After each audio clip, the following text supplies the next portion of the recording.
I know that I'm exactly who I was meant to be. I'm a big fish in a small pond. Got my days free and the nights long. I create my own reality. Who I am is fine with me. As famous as I wanna be. Hey everybody, it's Maria from What's the Story with Maria. How's it going? Oh my goodness, welcome to our show. Tonight is Tuesday, September 21st. We are broadcasting live from New York, and we will be in podcast in a few hours in Spreaker, Spotify, and iHeartRadio, courtesy of Armed Radio. Armed Radio is armeddigitalmedia.com, armedradioglobal.com. Jim Bell is our producer and engineer. He is in New Hampshire, Salem, New Hampshire. So we thank him.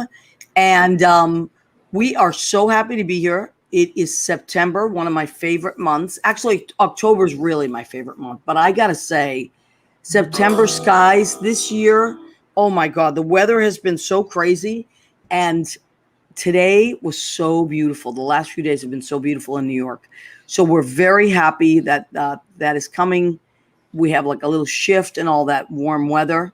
And Leo, our sidekick, Leo Rodriguez, where is he? I just got an alert. What's the Story with Maria is playing live on YouTube and on Facebook. Oh my God, thank you, Leo. So yes, thank you for reminding us. We go live on my Facebook page, Leo's Facebook page, I believe. We go live on our YouTube channel, which is What's the Story with Maria. You can catch us there. And also Leo has archived every single one of our shows, which tonight would make 213. Wow! Every one of them Leo has archived, and they are there. So if you want to go back and look at a different episode, you are welcome to. Oh my God, look who's joined us. Lynn Portis Genius has joined us. And Lori Towers says, hey, Dimples and Leo. Lori Towers of Marker Park Radio, Jazz Just After Dark with her very handsome husband, John Piantaro. So they are here, and we're very excited. We have a wonderful. Well, let's see those dimples. Let's see those dimples there. Ooh, right there. Just they're not. They're subtle. I keep them subtle. I don't want to go too crazy. Too crazy. Who has big dimples though? Senator Mesa. Have you ever said she's notorious for her dimples? Especially when she has her cheeky smile. Mm-hmm. Yes, which, that's what she's known for, her cheeky smile. So that's the one thing that Miss Senator Judy and I have in common, I think, is that when she does something a little bad, she gets a little I think that's a Latina thing, if you ask me. That could be. Yeah, that little bratty thing. Okay, speaking of bratty, when I first came on backstage and met up with Leo, he was practically naked with his practicing. He was practicing for a shoot because there's something very important coming up. So here's our apron. We have merchandise. We're going to talk about our merchandise. It kind of looked like this. Yes, exactly. So our apron, our piece de resistance, as we always say, our beautiful blue apron. Go ahead, keep eating. It says on it. This is $25. It is well worth every penny. You can wash it a million times. Color doesn't fade. It's a great item. And that is our biggest seller. One of the reasons we've been selling so many lately is because we're working on a calendar. Leo is going to be editing that calendar. Mm-hmm. He has the laboring task of editing the photos that come in and choosing what month they go on. So I'm trying to figure out what size paper, leather or legal. We may have to go with legal, yeah. So we do have a campaign going. If you would like to take a photograph of yourself in the apron, only the apron, you are welcome to, and you will make our calendar. We have a calendar for next year, 2022, the blue apron. Well, our only apron calendar. Okay, so that's $25. If you want one, please email us at What's the Story with Maria at Gmail, or you can just text me if you have my number, or you can email me, or Leo. You can, and either one of us. Now, what else we have for $10? If you don't want to invest in an apron, you don't need an apron, but you need a tote bag. Everybody needs a tote bag. Thank you, Leo. As we flip, oh my God, what would I do without Leo? Durable, So it says on the back, wonderful. go ahead, keep eating. And you get a much, much younger version of me. There I am in my younger days. Durable. You can fit, like I would tell, 2 gallons. You can fit 2 gallons in here and carry it strongly.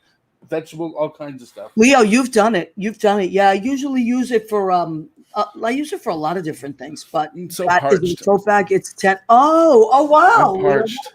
Thank God you had your mug. And we also have our What's the Story with Maria mug. These are $10 as well. This is how I have to hug Maria nowadays. Oh, Leo, you're so sweet. I miss you. Leo's out in Idlewild, California. But Idlewild, California is right near Palm Springs. And one of our friends in Palm Springs, I'm giving you a heads up, Alexis Hunter is going to be in New York October 18th at the Stonewall Inn. This is now really, it's getting closer. And there was a press release the other day, right, for BroadwayWorld.com. I saw that, and it's about Joy Lansing, who's got a wonderful, great history. I love that. Lori did that press release. I love that Rachel has just kept this history alive, because a lot of people need to know what people went through back then to keep their lives and keep themselves together. But also, you know what also is going on down in Palm Springs? What?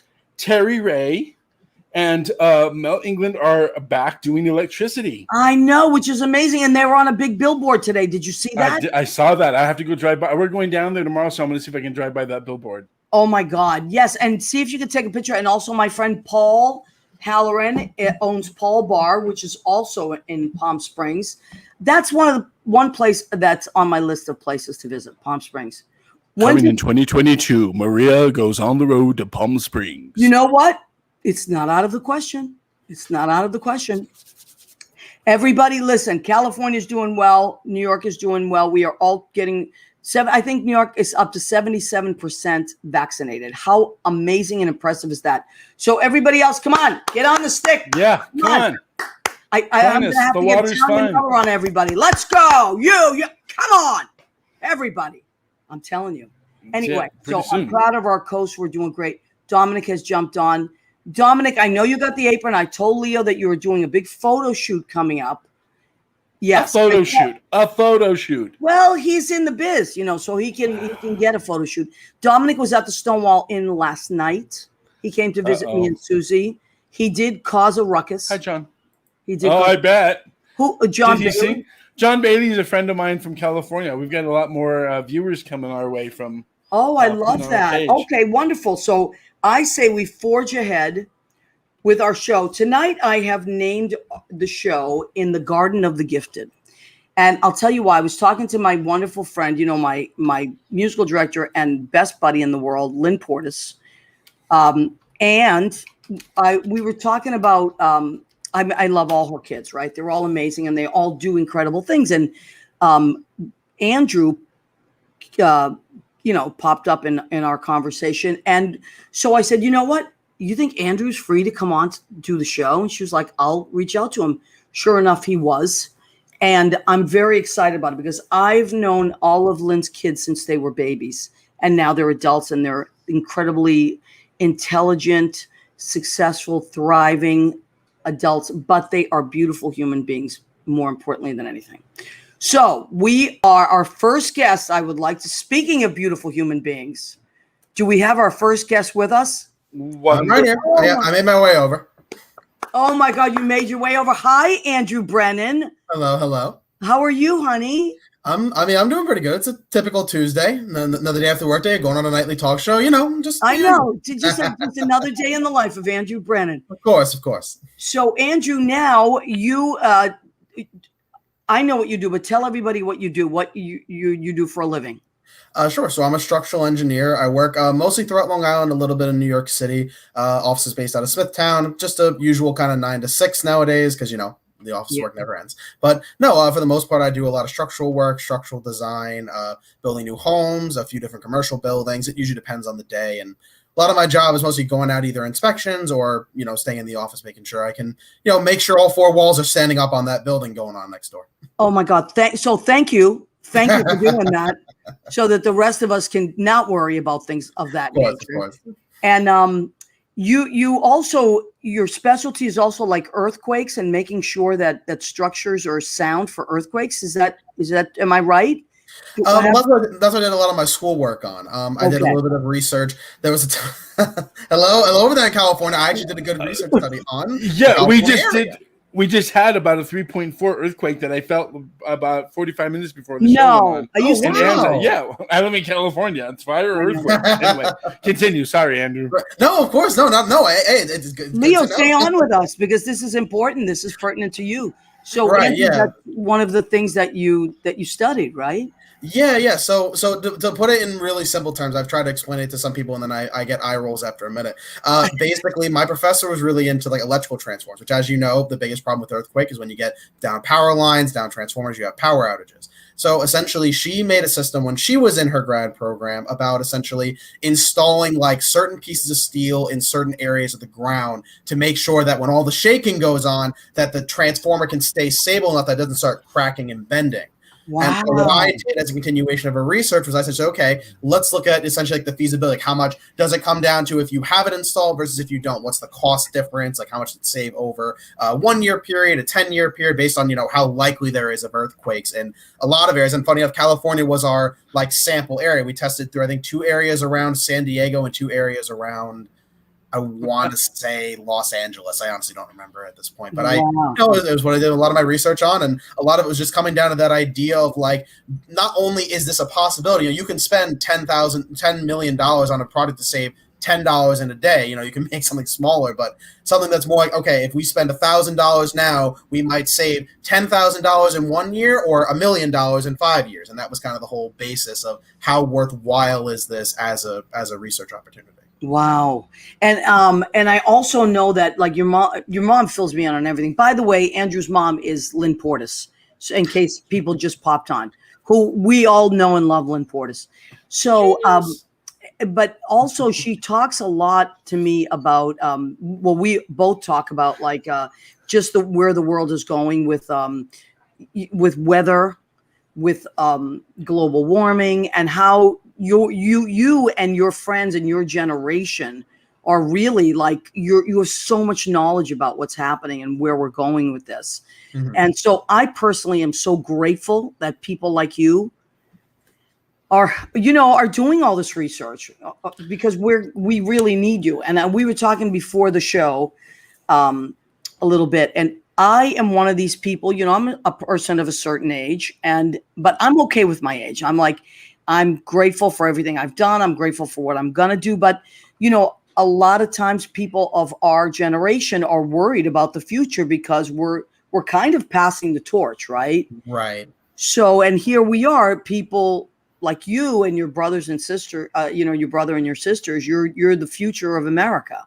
Mm-hmm. So it really, it's amazing to me that you folks are doing so many great things. So I wanted to thank you for that right off. Well, I appreciate it as much as I can. Yeah.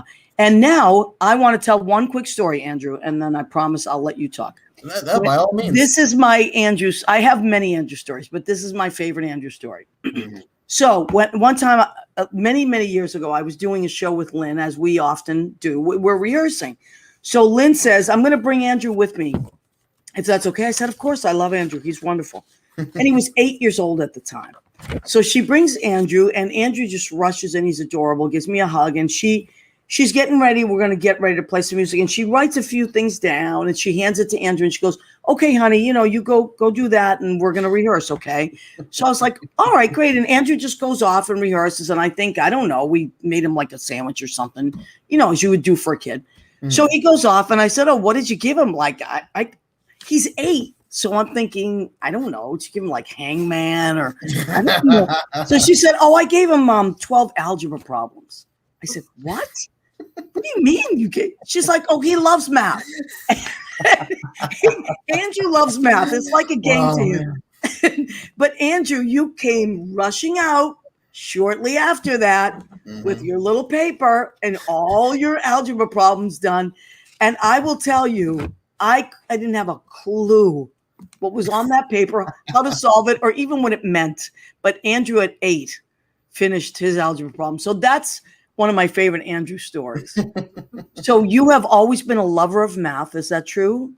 Yeah, I mean, I would say so. I don't know really what it was, or maybe it was just the idea of numbers, but they always really connected with me very easy. I was very quick to, I think, I know Dad and Mom used to be like, oh yeah, we taught him square and square roots. Oh, what at third grade? Like maybe no, I was in kindergarten. I learned how to where I went to what's square root of 81? 9, and I do that back and forth. And it's funny because I know it's funny. I didn't think that was a story you were going to tell because I don't know how much you remember, but I know that it was around the time I was maybe 13. No, I don't think I was. Maybe I was 14. I think we were in the city at the duplex, and a friend of yours, I forget her name. This is gonna drive me insane. Judy, my girlfriend. Judy, I knew it was Judy. I knew someone with the J. I couldn't remember, but I know that Judy was in the middle of trying to get ready for her SATs, and I helped her with her SATs. No, listen to this. What you did, okay? Because you were so young.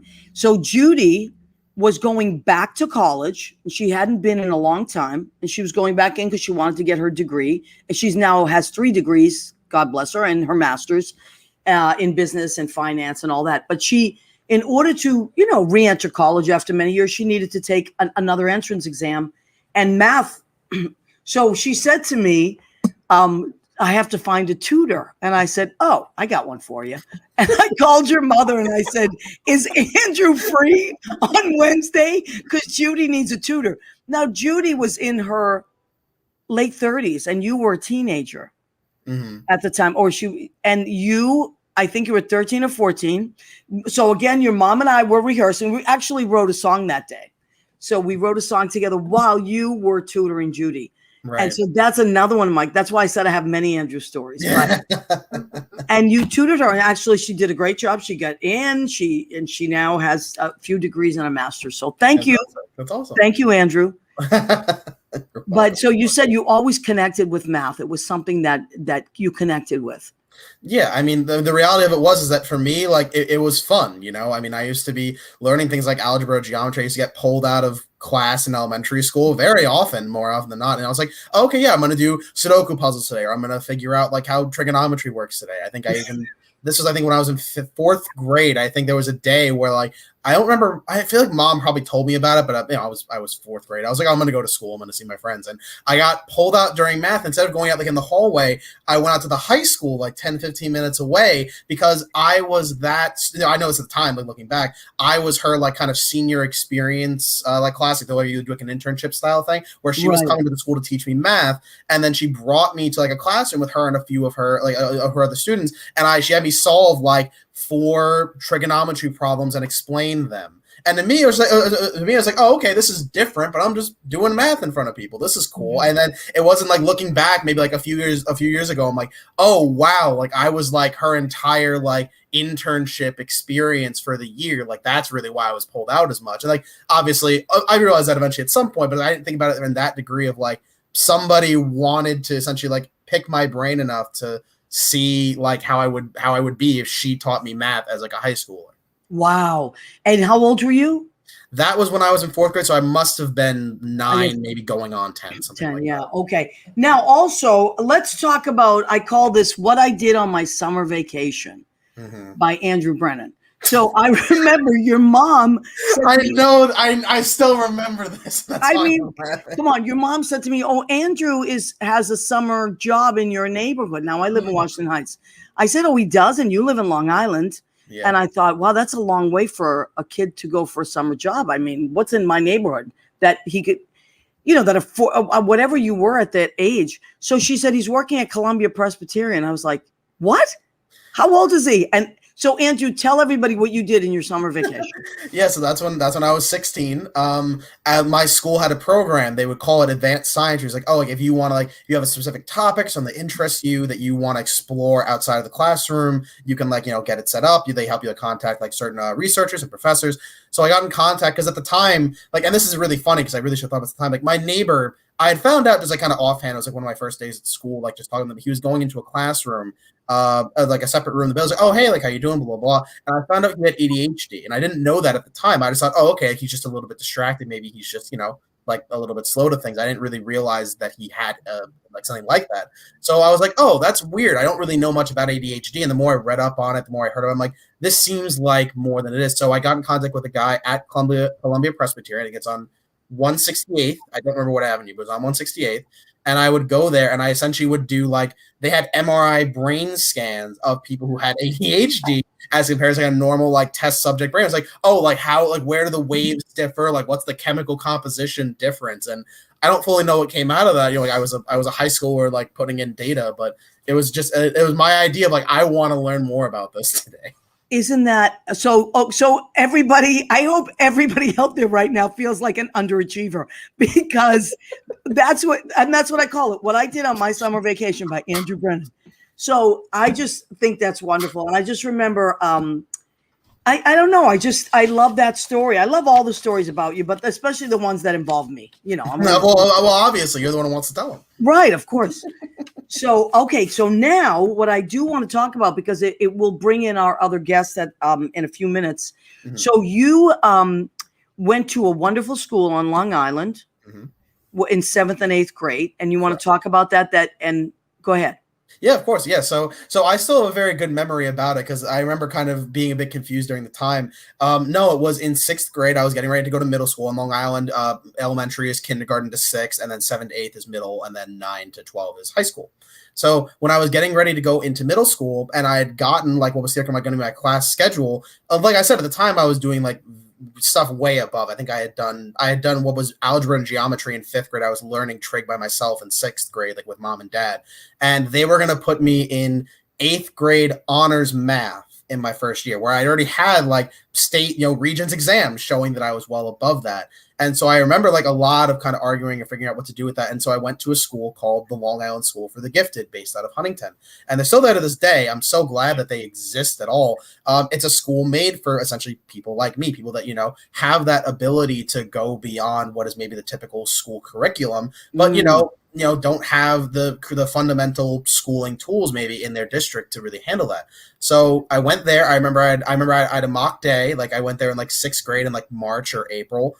And I spent the whole day with the students, and, I went to their classrooms. I saw what they were like. I met a lot of them. I got their phone numbers, got in contact with them. And, they told me, okay, if you're going to come here, you just need to catch up on, language and a year of history, because those are two things like, theoretically I would do in 7th grade, like, what was it? American History 1. And they started Spanish in 6th grade there. So I learned Spanish on my own during the summer. I read through history, even though it was one of my least favorite subjects. And then for 2 years, I was able to go there. I took algebra and geometry in my first year. I took trig the second year, got my regents done. I learned about, biology and physical science. Like, these were high school grade courses that I was taking in, 7th and 8th grade. And honestly, it's a really important thing for me, because when I went to high school the next year, I wasn't taking 10th grade honors math for the 3rd time in a row. I was taking, pre-calculus and then calculus, and then taking, global history. And I was able to graduate in 3 years, and I was able to continue my schooling at what was my rate at the time. Right. So what you did, you finally were in a world that was like, I love that you said it, at your rate. I feel like I have always felt that, like, that's one of the things I love about New York, that I always felt like I was running at a different speed when I lived in Massachusetts, and nothing against Massachusetts. I love it. But when I moved to New York, I felt like the whole world was walking in step with me versus my brain in Massachusetts. Yep. Exactly. And, being someone that was like, just thought different or created differently, or like, what did you say? What are you talking about? Or are you so weird? Like, oh my God, you're so weird. And then when I got to New York, I was like, oh, like we're not misfits. We were in the wrong place. Oh, as someone who spent 2 years in Texas, I entirely know what you're talking about. I mean, I'm in Texas with a bad place. Obviously, I went to, for those who don't know, I went to Texas A&M for my graduate program. So, very nice engineering school. There were a lot of smart people there. Like, obviously they all earned their keep. But, I spent a lot of time there. I was there with kind of the general populace. And I know that whenever I'd come back to New York, I felt way more at home. Not even just because obviously it's my home. I lived here, but definitely just the environment and kind of the way people are, I think, is different. Obviously Southern hospitality and whatnot versus kind of I'm walking here type of area on the side. Right.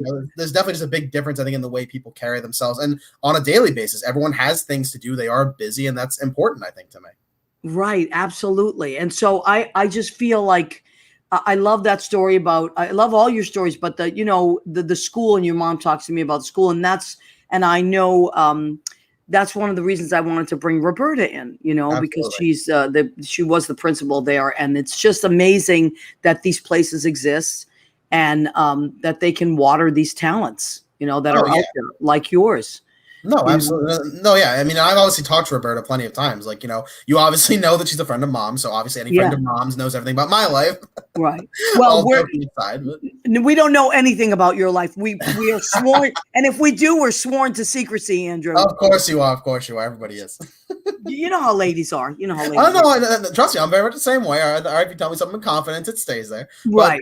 But no, I mean, no, I've interacted a lot with Roberta. She helped me out, like getting into college. Kind of helping me, like, write about my experience, especially in LISG at the time when I was trying to find the right way. Because I think that what happens is that there are times where you think, like, and like this even happens to me now. Like, there are times where I want to tell people about my experience, and I'm like oh, I went to regular elementary school, did this, that, and then I went to this other middle school, because sometimes I feel weird saying, like, I went to a school called the Long Island School for the Gifted, because like, not that it makes you feel ashamed for how I feel, but it's not something you hear often. I feel like most people see it as like, oh, you're special, and it's like, I mean, not intentionally. Right. Now, that is a wonderful point, and I'm so glad you brought that up, because it's one of those touchy subjects, right? Like, yes, you did go to this wonderful school. Yes, it's just like, if people go to a vocational school, they go to that school because it's a specialized thing. Exactly. So for you, that was a school that was perfect for, as you said, your skill set, your needs, things like that. But there's and it's so strange because it's such a wonderful thing to be, and yet there's a stigma attached to it of almost boasting. Right. Right? Did you feel that? Yeah, I mean, and like even like when I talked about how good I like the things I did in math as a school, like obviously I'm very proud of those things, because I know that, like, for me, like, it was just me having fun doing math. I didn't see it that way at the time. I didn't think of it as, oh, I'm so much better at math than you, and that's why. It's like, no, I was just like, I'm just having fun doing math. And then even nowadays, I'm still like, I always feel not weird, but it's always like, yeah, I got pulled out. Like, I was good at math. Like, I don't feel as like insanely like, oh, this is just great, I'm getting able to do what I want to sometimes. You know what? It's almost like there's an apology attached to it, almost like apologizing for being smart. That's because, and I'll tell you what I'm hearing. I'm hearing that you don't want to make other people feel less than. I've never thought of it that way, but I wouldn't say that's far off the mark, honestly. Yeah, because you're a kind person. You are, Andrew. You're a wonderful human being. And you just happen to be extremely talented, but you're super kind. And so what I'm hearing as an older person and a friend of yours is that you would never want to make someone else feel like they were not as good at something as you. So you douse your light so that others can shine just as brightly. That's what I hear. Well, honestly, I'd say it's pretty close to the mark. I'd say it's pretty close. Well, I want to thank you for being amazing. I want to thank you for your beautiful brain that will help us with things in the future and helps us every day. Please don't go far, okay? We're going to bring Roberta in, and then we're going to bring you and Ariana in together at 9:45. So don't go far. Ladies and gentlemen, my friend, Lynn Portis and Joe Brennan's son, Andrew Brennan. Give him a big hand. Leo. Okay, great. Leo, how cool is Andrew Brennan? I told you, he's the sweetest thing in the world. Just, another family that I could have been adopted into. I know. Leo's always looking for some family to be adopted into. And now he has many families that have adopted him. All right. Do we have Roberta in the wings? Yes. Okay. So we're going to definitely bring you back, Andrew. Don't go far. You got it. All right. And now, ladies and gentlemen, okay, so I met Roberta through Lynn. I know, isn't Andrew just, I love him so much. My heart goes like this when I see Andrew. All of Lynn's kids, I love them. I'm about to prepare to be amazed again by our next guest, because I'm sure, but it all stems from like Joe and Lynn and just the love that they and the connection. So I met Roberta through Lynn. of course, at many different events. Some of Lynn's children's weddings and shows, lots of shows. She's a huge theater goer and supporter of the arts. So, but she also is a retired school principal for the Long Island School of the Gifted. And now she is a professor at Hofstra. So can we bring her in? Dun, dun, dun, dun. There she is, Roberta Tropper. Yay! Hi, Lily. How are you? Good. Is it working? Yes, it's working great. It's working great. Your lighting is wonderful. Thank you for agreeing to do this. So I called you so late yesterday, but you know, my brain, my wheels are always turning, and I really wanted to have Andrew on. And then I was like, this would just go perfectly. So thank you. Now you are retired from being the principal there, correct? Right. I was there for 35 years. Wow. And I retired in 2016. You know, it was like a labor of love, we call it. And I started, the school was only a year old. Wow. So we really, you know, were able to make it grow and all the things that Andrew was talking about, very flattering, you know. I had a student. And when you have kids like that, sometimes you wonder, am I really teaching them? You know, they know so much. They explore so much on their own. And yet I specifically remember teaching Andrew a topic. I had a class called Thinking Skills, and it was just to try to make kids think. And we did this very abstract thing with bases other than 10. And Andrew loved it. And the nice thing about a lot of the kids at our school is they tell you when they love, you know, that was a great lesson. Well, I really enjoyed that. And Andrew was one of those kids. Andrew would come up to you after class and say, thanks, I really loved that. I can hear that. I can hear. Very rewarding. Well, you know what's beautiful about what you just said. I hear this joy that these kids must have felt, and this freedom they must have felt to be in a place where they were not just celebrated, but where they were challenged and they were recognized and heard and seen, and they were watered. You know, I was talking to Lynn today. I said it's like watering your garden. You can't grow something in cement. You just can't. We used to call some of the kids like Andrew's age when they came to us later, like they were dried up sponges and nobody had been watering them. So that's what we did. We tried to saturate them with as much as we could, expose them to everything, because you don't know where the gifts lie if you've never been exposed to something. And that's beautiful. I'm glad you touched on the whole idea too about the stigma, because I think, you know, nobody is embarrassed to be a great sports star or win a sports trophy. And quite frankly, nobody's embarrassed about going to Harvard. But somehow when they're younger kids, we're not supposed to separate them. And we had a saying at the school, you can check your IQ at the door because it's what you do with it that counts. Wow. And our most successful students, the most successful ones, were the hardest workers, not necessarily the highest IQs. The idea is just to go to their instructional level and start there and then let them work. Because if they knew everything they were doing in school, they weren't really learning at all. I mean, we were failing them as a system if they knew everything we were teaching them. The idea is to stretch them, make them grow, help them to learn, and help them to be great students. So, right. And but I remember, like, I went to Catholic school when I was a kid. So my parents worked very hard so we could go to a private school. And but I remember we had certain kids in our class that were very, very smart. And I always remember them downplaying it.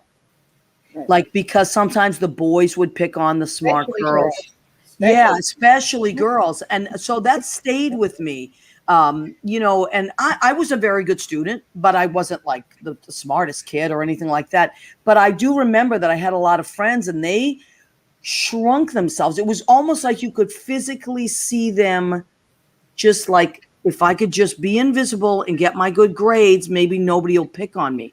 And if you think about how backwards that is and how distorted and shame on us you know, not us, but shame on people that would not see that and try to, you know, bring that out. So I think about that, and that's why Lynn and I were talking about that today with kids, you know. And I saw even Andrew today. Look, he's an adult, and it's still like, oh, better not shine too bright. You know, a lot of people on Long Island, especially, they have bumper stickers on their cars when their kids make honor roll. But I've also seen the bumper sticker that said, "My kid beat up your honor student." Wow, can you imagine? That would break. It broke my heart every time I saw that, because, I mean, who else? What other group of students could you say that about? What other part of the population could you possibly say that about and not? Well, maybe nowadays, I don't know, because it seems like all the rules are gone. But and I used to want to stop and yell at these people or educate them. They're just children. They deserve a chance, and we want to raise them up to contribute to society. Absolutely. But you know what you just talked about with that bumper sticker. When I first started teaching, it was 92, and I had the great honor and privilege of working with social workers side by side as an artist in residence. And it was one of the greatest experiences of my life, because I wasn't just learning to teach, I was learning to integrate everything into the arts. And one of the first things that we learned was, if a child is mean to another child, it means they feel bad about themselves. So I would bring this into my class. So if I had a kid that would pick on someone over and over and over, rather than just try to ignore or pull them aside, I would say, okay, so I just learned something. I learned that if a child is mean to another child, it means they feel bad about themselves. I would say it. And then I would say, so I guess that John is feeling a little bad about himself today. And it would freeze that moment where everybody would, rather than everybody getting behind John, who was doing the picking, it kind of broke the energy, and it called it for what it was, you know? So I said, well, you know, things like that, like I because that's the kind of thing that stays and stays and stays in a person's life on both ends, on both the bully end and the child that is the recipient of that. So it's it's delicate. It's like surgery when you teach. I mean, I don't have to tell you, you know, I'm just an artist in residence, but so you are now at Hofstra, right? Yes, I'm teaching courses there to the graduate students in education department. I'm teaching the gifted courses, Introduction to Gifted Methods. So I feel my life's really come full circle, because I went to Hofstra undergraduate. Oh, you did? Yes. Oh, wow. Yeah, 1970. Yeah. Yeah. I'm with you. A long time ago. I'm a dinosaur now, but well, I'm right there with you, honey. It's really come full circle, because now I have this opportunity to teach teachers what I've learned all these years about gifted students. And I hope, one teacher at a time, I'm changing the way they think about, gifted education and gifted students, and hoping that they'll pass that on to their students, and the cycle will continue. Because I love that. Speaking of the cycle, I was I went and looked at the website for the Long Island Schools of Gifted, and there was some alumni stories, and I noticed that some of the students are now going to Hofstra. Yes. So I thought that was a great story as well. All just the connection and all that amazing stuff. Now, so you teach teachers that will teach gifted children. Right. Wow, that's really. Some of them just have gifted students. Like for instance, a high school math teacher may just have a couple of students that are gifted, and they're looking for ways to reach them. Now, unfortunately, the confines of the curriculum and what our high schools expect of teachers is very hard. And nowadays we have to be everything to our students. So it's hard for them sometimes to carve out a special program for some students. And that's what a lot of them are looking for. How can I do this? And there are techniques, because, one of the things we used to say in our school is, if a third grader can do 5 long division problems, why do we make them do 20? Why do they have to do it the next day? Why do they have to? They've done it. They've shown us they can do it. Move on. Move to the next thing. And it's saves time, and it also keeps them going, keeps them challenged. The amount of repetition built into the curriculum is Now, how do you feel about students helping other students? Like if there are students in a class that do excel at something, how do you feel about putting them in groups where they would help other students? Are you an advocate of that, or do you feel like it's? I think that sometimes that's a nice thing to do, but I think if you want to make the gifted kid the teacher, the other children are certainly going to resent them. You already can't say that I go to school for gifted kids. Who wants their classmate to be their teacher? Right, And how is that serving the gifted child?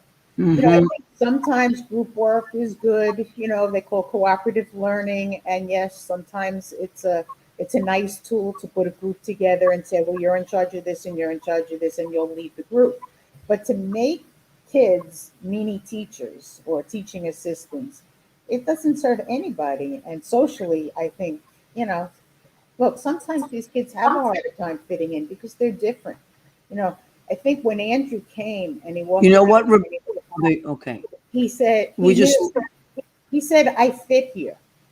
You know, I fit. This is a school where and that's the thing. These kids don't always feel like they fit. Now, of course, they don't feel like they fit, and now we make them be the teacher or the, you know, the assistant teacher. I don't think that helps them. And okay, that's what not really qualified. You know, that was one of my questions. Yeah, but they're not very qualified interesting to teach the children either. You know, it shouldn't be their responsibility. Yeah, so I'm not a very big proponent of that, and I really also am not a big proponent of skipping grades, because I think that there's an emotional maturity that they have to have, and that's not always a gifted part of them. And you know, when kids go to college when they're 14 years old, they're missing that whole experience of what going to college is all about: being on your own, being independent, taking care of just you. Yes. You know, so the social and emotional independent. I mean, yeah, that all has to be considered. So what we try to do is just accelerate the curriculum, but keep them with kids their own age, their own social age, their own mental age, and their own emotional age. Right. The more interesting things to do. There's so much out there that they can learn. Oh, I love it. It's fantastic. Thank you so much. Thank you so much. I mean, thank God for people like you. You know, because I believe in a world of great abundance. I don't look at things in a vacuum or like a line. I think that things are so big and there's so many different avenues to explore. And you're right. Like also what I'm hearing is every kid has a different gift. You know, Lynn and I were talking about that today. Every child has a different gift, and somebody may not be good at one thing, but somebody else might be great at it. And there's that balance, you know, and all that stuff. So, okay, what time do we have here? Because I want to bring them back, but we have to do the food section of our show. Okay, so in order for me to stay creative, because this is a show. Oh my God, I can't believe it. Leo, do you see this? Oh, look at that. I'm sure I wasn't watching. What? He's ready and waiting. Andrew, I have to send you a cup. Cheers. Give me your address. I'll say, oh my God. Roberta she whipped that out. She was ready. She was waiting. I'm telling you, perfect. That's talent, I'll tell you. It's all in the timing. All in the timing. Now, Andrew, bring your girlfriend in here for Of course. You're being cold. 1 second, she's on her way. There she is. All right, it's Ariana, right? There you go. Yeah. Yep, we got it. Hello. Hi, Ariana. Hi, how are you? So glad to have you. So we're gonna talk to Ariana in a minute, but you all have to help me together do the food section of our show, which is called "Go Ahead, Keep Eating." Okay. All right. Okay. So on the count of 3, 1, 2, 3. Go ahead, keep eating. Okay. So I cannot ask my friends to come on and speak of their creative talents if I do not challenge myself every week creatively. And I like to challenge myself as a chef. So what did I make? I've been on the keto. I won't be on it forever, but I'm going to stay on it a little more. And Andrew, you know who got me on the keto way back when was your sister, Jackie, Dr. Jackie. Really? So what did I make for myself tonight? I made flounder, and I have sesame a little bit of ginger, garlic, scallions, and a little bit of soy. And so I cook that in there, and then a medley of vegetables and just plain butter, garlic, salt, and pepper. That's it. Yeah, but this is delicious, and I can eat this whole plate, and I can still stay on my keto. All right. We're sorry. If you love The Little Mermaid, we're sorry. Leo, you just ruined it. Now I feel bad for that little flounder. And all I can think about is Nemo. It's terrible. Okay. So what did I make myself for salad tonight? I have Boston lettuce. These are mini ripe tomatoes, vine ripe tomatoes, red radishes, red onion, and avocado with a little bit of lime. Aceto di Modena, which is from Tuscany. It's this delicious balsamic. And this delicious olive oil that my neighbor bought me from Calabria. So this is an Italian kind of Mexican salad going on there. Leo, it's like me and you. And because I'm trying to squeeze the last few slices of summer, I'm having watermelon. There you go. Nice. That's a good That's stuff. a nice light meal, right? Nice light meal. Because as soon as fall hits, all bets are off.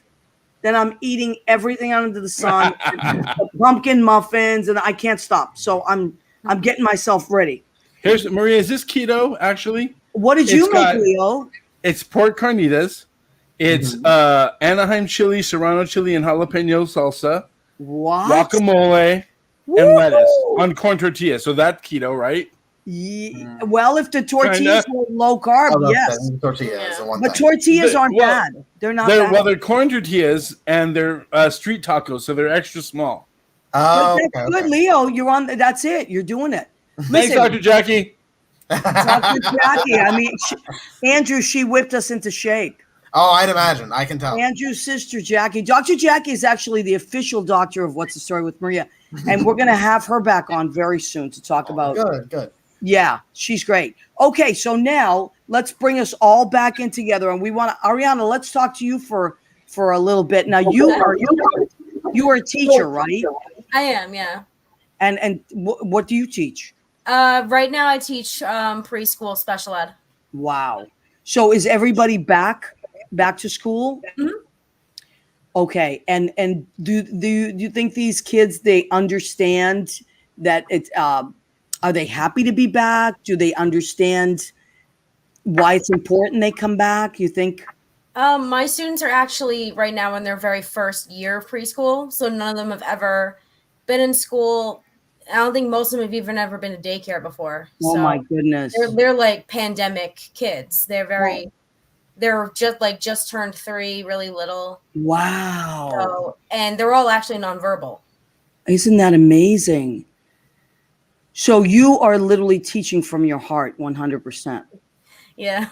Yeah. I mean, that's like literally you're beaming from your heart into these little souls. Thank God for people like you. Thank you for doing what you do. And so how big are your classes? We have 7 kids right now. Okay, that's perfect. That's great. That's great. And did you always want to do that? Was that something you always wanted to do, or did you fall into it? Or it was something I initially didn't know. Because my certifications are in the elementary age. Okay. So I initially wasn't. When I first applied, I wasn't really sure 100%. Then I kind of thought about it as the interview process went on. And then once I got the job offer, I thought to myself, I can see myself doing this age group on as well as elementary one day. Well, the nice thing about, I mean, anything that we do, especially, but it doesn't matter what age you are. I was going to say when you're young, but it doesn't, because I feel like if we're open-minded, we're all evolving all the time. Mm-hmm. I mean, we're just energy that's moving all the time, right?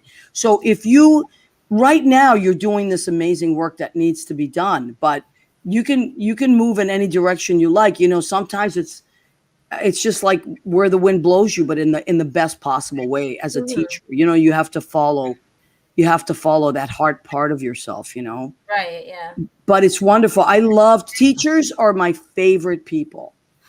They really are. I just think like they're so underrated and they change the world.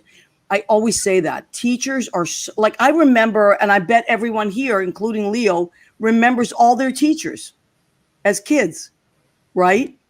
It's like you remember those special teachers, and how important they are in your life. So it's just a great thing. And thank you for popping on, because we want to. Leo, what are you doing? Are you eating now? I was not having a taco, but Why can't you wait to the show, Leo? See, this is what he does. And sometimes he has something he's made for the show, but he eats it before we get to go ahead, keep eating. He's done it many times. I go, Leo, show what you made. And he's like, oh, I ate it. All right. Oh, my God. So anyway, thank you. And Ariana, we'll have you on at another time, maybe like towards the middle of the year or the end of the year, just to see, how things are going. Because I find as a teacher, because I teach after school performing arts, and we haven't gone back yet, because I did all remote teaching last year. So now we're starting to get back into that. But I really am curious to see where my kids are at. And, maybe Roberta, you're at college level. Do you feel like there's been a change in people psychologically? Well, I do think that most of my students are teachers, and Right. it's like But they're still students. right. But it's like they went through a war last year, and there's part of the classes I have to observe them, so I'd have to come in on their screen, see what they were doing, and the hybrid ones I think were the hardest, when they had some kids in the room and some kids on the screen, and then I was watching and everybody's talking, and but Yeah. I wanted to just say to Ariana, there's a famous saying, I don't remember who said it to attribute it to, but it's that the end depends on the beginning, and that's where you are. Well, you know what? That's It's the hardest work. It's the best. absolutely, and that reminds me of I just finished a little while ago the Malcolm Gladwell Outliers. Oh, love that. Amazing. Of course, Lynn Portis suggests that I read it. genius. Genius. Yeah, Lynn Portis, genius. We always say it that way. But she said you need to read this book, and you're absolutely right. What you just said, and a lot of it has to do with opportunity, or where a child is placed, or even when kids are born. Like, it was mind blowing. But a lot of it, to me, I heard opportunity over and over and over again. And so that's why teachers are so important. And the word, it's almost, I feel like the world was picked up like like some crazy entity picked up like a snow globe, and it was like, and we were all rattled, and now we have to kind of find our place. But a lot of us are in the wrong place, and where some of us are enjoying it, adjusting again, or like there's a lot of new great things, that are coming out of it. Ariana, what do you feel like there is anything new that has shifted in your line of work that maybe is something good that came out of the pandemic? I mean, I've only also been teaching for a little less than a year now. That's okay. That's wonderful. It's super duper new. I mean, it's just like, it definitely affected everyone, especially on a social, emotional level.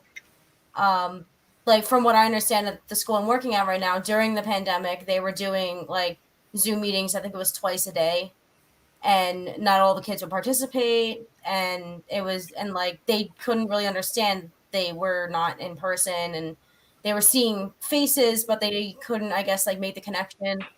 And I think it definitely affected them socially and emotionally, to where this past summer we had like the biggest summer enrollment that they've had in a long time. Yeah. Almost every kid in my building was enrolled in summer, when it's normally kind of determined just by like how much progress you've made and how much support you need and everything like that. Pretty much every student got the summer enrollment. Right. Wow. Yeah, there's so much. I think we're going to look back at this time in history, and really it's going to be like a mind-blowing experience. We're going to learn from it, but we're also, what we need to do, and I'll ask you to do now, is just take a second and really give yourself a pat on the back, really. Because I think like Roberta was saying, we've all been through this like war experience, and we're coming out on the other side, but wow. Right? on so many levels. And also, I have many teachers in my family, and I'm so proud of that. And it's all young people, the next generation, because my generation, we were more like blue collar workers, but our children are, many of them have become our teachers, and it's just amazing. I'm so proud of that. So we have a few minutes left to our show.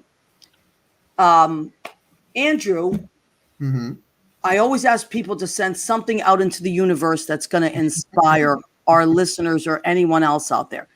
And just coming from the heart, like, what is something that you'd like to send out there to encourage people to just stay in the game, whatever you're doing? I mean, I think the simplest thing that I can say is that there's always improvement on the day. There's always something you can find different every day. But in that same regard, I think that every single day can be different. I think that when you have a bad week, when something goes wrong, maybe you couldn't go to that restaurant because they had to close down or they had an outbreak, something's going on in the world. Every day is a new day. And I think as long as you keep that in mind, that no matter how hard things can get, you can find something new in your current day to make things better. Beautiful. Ariana, what do you want to add? I mean, you said it pretty perfectly, so I have nothing else to add. Well, you see why you two get along? You see? I love it. And Roberta, what would you like to add? I just would like everybody to be kind, because when we see people, we don't know what their world is or what their life is or what's going on. And I just think if everybody would treat each other with just a little more kindness, get through this whole thing. We're all tired. I don't care whether you had it really bad or really easy. Everybody's tired. A little kindness would go such a long way. And you guys work with kids. I work with kids on a daily basis at after school specials, and also during distance learning when we were taking care of 15 kids that were having a hybrid situation but couldn't be at home, so they were coming to the community center, and we were trying to guide them. But it's also by example. If you're the adult, kids will see what you're doing, so smile, grin and bear it, and be there for the kids, because they're going to learn not by what you tell them, but by watching you. Children will very listen. impressionable. Right. Absolutely. And yes, Leo teaches. He taught camp all summer, arts camp, and now he's teaching after school and does amazing video, creates amazing video content with these kids, and they are so happy. There's just so much, they want to be there. And that's, I think, when I teach, what I always said, I want them to like the sound of their own voice. And, whether it's singing or speaking, I want them to just say, you know what? I did okay today. That's my goal as a teacher. It's not about achieving anything in particular because I teach it in the arts. I want them to like the sound of their own voice. And I'm telling you, what a wonderful night this was. Thank you all for coming on. I feel so happy. And I feel like if we could just send this energy out into the world and multiply it, which we will do. And Andrew would tell us what that multiplication would be. Yeah. So a solid one. And so let's just keep doing, let's, like Roberta said, let's be kind to one another. We are here every Tuesday from 9 to 10 p.m. And we love and appreciate you. So come back next Tuesday. I want to thank our guests tonight. Ariana, what's your last name? Pietaro. Okay. Oh, a nice Italian girl. Yeah. Andrew, you did good. You did good. Okay. So Thank you. And then Andrew Brennan, Roberta Tropper, of course, Leo Rodriguez. We love you. Thank you, everybody, for coming on. Thank you. Have a great week.